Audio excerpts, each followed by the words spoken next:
Vous avez bien lu le titre de cette vidéo et ce n'est pas un poisson d'avril. Le 1er avril 2023, cela faisait exactement 10 années qu'Israël est devenu un producteur de gaz naturel avec le début de la production du gisement de la mer de Tamar à 80 km à l'ouest d'Haïfa. Côté européen, comme prévu dans l'accord signé en juillet 2022 entre Ursula von der Leyen, présidente de la Commission européenne, et le président azerbaïdjanais Ilham Aliyev, les exportations de gaz depuis l'Azerbaïdjan ont augmenté de 30% entre 2021 et 2022. L'Arménie, pays persécuté que tout le monde ou presque ignore, aurait pu bénéficier du soutien de Paris pour se dégager de l'impasse du conflit au Haut-Karabakh qui menace désormais son intégrité territoriale. Mais le président Macron, fidèle à Bruxelles, préfère encore porter un coup à la diplomatie française plutôt qu'à la sacro-sainte diplomatie européenne. L'Italie, pionnière du remaniement gazier. Alors que l'Union européenne s'efforce d'imposer une énergie coûteuse en suivant à la lettre les directives de Washington, Israël et le reste des pays du globe font le pari d'une énergie abondante et surtout bon marché. Même l'Italienne nouvellement élue, Giorgia Meloni, opte pour de nouveaux contrats avec ses voisins méditerranéens. Le groupe gazier égyptien Egaz s'est engagé à vendre à Eni 3 milliards de mètres cubes de gaz naturel liquéfié à utiliser en Italie ou ailleurs en Europe. L'ancien Premier ministre, Mario Draghi, avait précédemment signé un accord avec l'Algérie pour permettre à l'Italie d'importer près de 50% de gaz supplémentaire via les contrats algériens. L'Italie mise également sur la République du Congo pour la production et l'exportation de gaz naturel. Un accord sur le gaz lie depuis 2022 les deux pays. Le 13 mars 2023, le Premier ministre israélien Benjamin Netanyahou a annoncé lors d'un forum à Rome qu'Israël souhaite renforcer sa coopération en matière de gaz avec l'Italie. Cette déclaration s'inscrit dans la volonté de l'Italie de réduire sa dépendance au gaz russe et de s'orienter vers des sources d'énergie plus durables.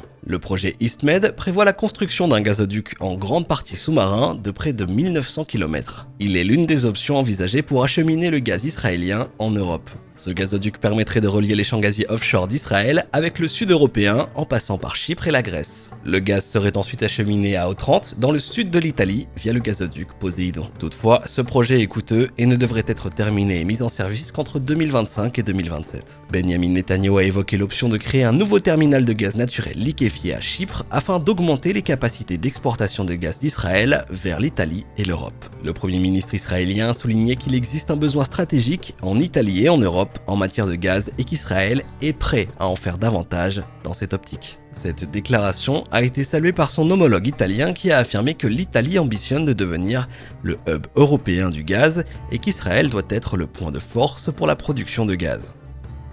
Le cheval perdant européen.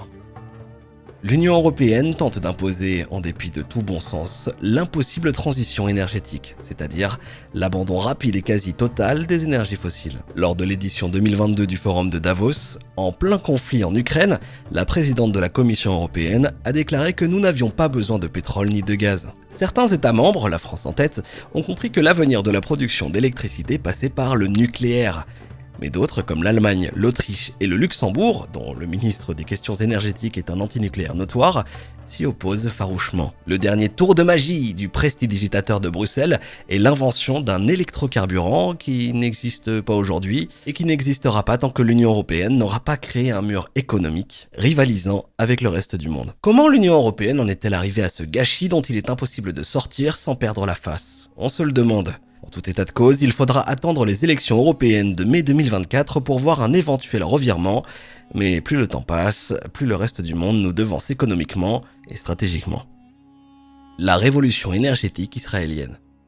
C'était la société texane de taille moyenne Noble Energy qui dirigeait le projet d'exploitation du gisement en mer de Tamar. Au début, aucune grande entreprise ne voulait s'aventurer dans les eaux israéliennes de peur de subir des répercussions de la part des pays arabes. Et elle ne pensait pas que le potentiel des hydrocarbures de la mer du Levant allait être significatif d'un point de vue géopolitique. Pourtant, c'est l'United States Geological Survey qui a signalé le potentiel de cette région. À l'époque, ils étaient venus en parler au sein de la Commission européenne. Notons que ce changement géopolitique important a conduit Chevron à acheter Noble Energy pour 5 milliards d'euros en juillet 2022. D'ailleurs, Chevron vient d'annoncer qu'il va construire un troisième gazoduc reliant le site de Tamar à la côte israélienne afin d'augmenter la capacité de production. Le français Total Energy, ExxonMobil, Eni et les autres grands du secteur se lancent dans la course aux hydrocarbures en Méditerranée. Le champ Léviathan, deuxième plus grand champ de la Méditerranée orientale après Or dans la zone économique exclusive de l'Égypte, est en production officielle depuis le 21 décembre 2019. Grâce au savoir-faire d'Amos Hochstein, l'émissaire en géopolitique énergétique des administrations d'Obama et Biden,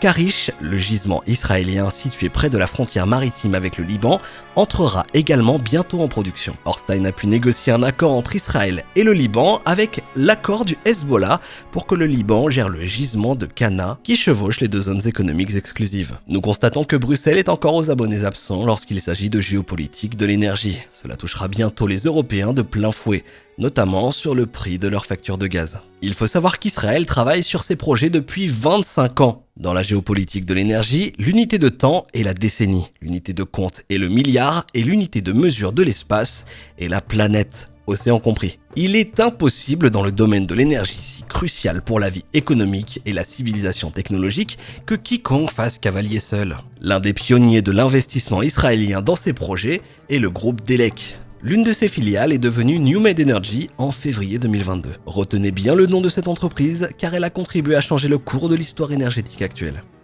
Investissement arabe dans le gaz israélien.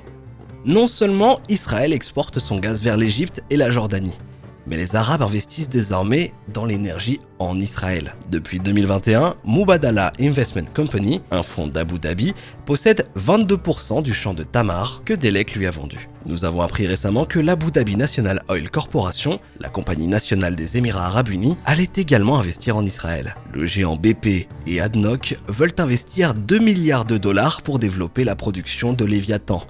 Or, BP proclame depuis des années son credo dans les énergies renouvelables. Rappelons que son ancien PDG, Lord Brown, disait que BP signifiait Beyond Petroleum, au-delà du pétrole. Quant au président d'ADNOC, il sera le président de la COP28, censé lutter contre les émissions mondiales de CO2. Il est probable que d'autres investissements soient réalisés par ceux qui savent que les énergies dites renouvelables ont un avenir limité dans le temps. Le cours de l'action de NewMed Energy a augmenté de 37% à l'annonce de l'adhésion arabe au projet. Dans le cadre des accords d'Abraham, normalisant les relations des pays arabes du Golfe avec l'État hébreu, les Émirats Arabes Unis et Israël avaient déjà ouvert une collaboration en novembre 2020 autour du pipeline existant entre Eilat et Ashkelon afin d'acheminer les produits raffinés depuis le Golfe vers la Méditerranée orientale. Ce partenariat concerne en réalité l'ensemble de la Méditerranée orientale puisque NewMed Energy inclut également Chypre et l'Égypte dans cette stratégie. Chypre, un État membre de l'Union européenne, où Israël propose de construire un terminal gazier pour envoyer du gaz à des acheteurs qui savent que cette énergie fossile